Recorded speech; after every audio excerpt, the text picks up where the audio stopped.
At the moment, we live in an environment where there is increase in an Islamophobic attack, especially after Brexit. Personally, I have faced many verbal abuses and even sometimes physical abuses. In fact, I did an interview with the BBC once, and someone looked fearlessly at the camera and shouted at me, "You're an F-word bomber." This is what happens in the front of the camera. You can imagine what could happen behind it. Yeah. And for me, it's quite difficult to take. It's really painful because I'm actually not a bomber, I'm not a terrorist, I'm a molecular geneticist working in the lab trying to improve the life quality of cancer patients. This is who I am. Yet there's a person in the street has the guts, has the courage to call me, "You're an F-word bomber." So can we, the other sort of fundamental thing is why? Why do you wear it? I wear it because it's my own personal spiritual journey. I believe it's my own way to connect with God.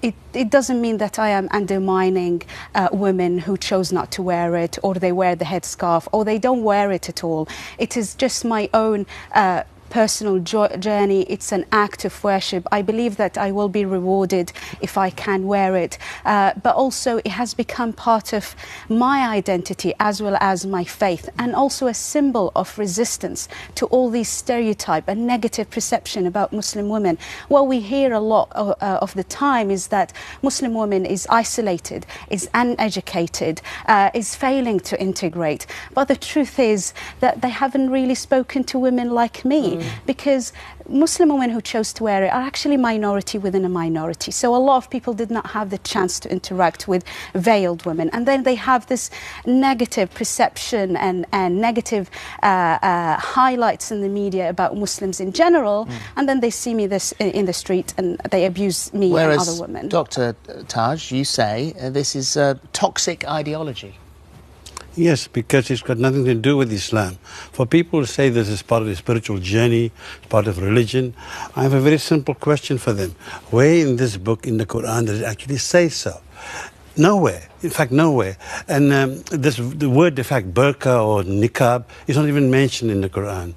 And what the people who wear this don't tell the non-Muslim public that it's banned in Mecca, the holiest place in Islam. You can't perform the pilgrimage with your face covered. This is not true. You say it's not true? This is not true. There is actually a clear passage in the Quran, is chapter An-Nur, which means 24:31, where God says, "O Prophet, call your daughters and your wives to lower down their garments." The thing is, this passage has different interpretation. You can interpret it. He interprets it in that way, and I respect it. And this is my own interpretation. But can I just say, in Britain, isn't something that makes us great and brilliant and wonderful that we have choice and we have freedom to express ourselves, to wear what we want, and we have that choice. Should we ever be told, regardless of whether it's something to do with religion or whatever it's to do with, should we ever be told, "Oh, you can or can't"? This idea that somehow facial concealment is required in Islam is a nonsense, number one. Number two, it is not conducive to social cohesion. In Europe, there are countries that have gone further down the line here, that have banned the full face. In France, many claim that it's made France's social divide worse. In Belgium, women claim it's an attack on religious freedom. In Bulgaria, it's seen as part of a disturbing trend of intolerance and xenophobia. In the Netherlands, women feel that they are like prisoners in their own home.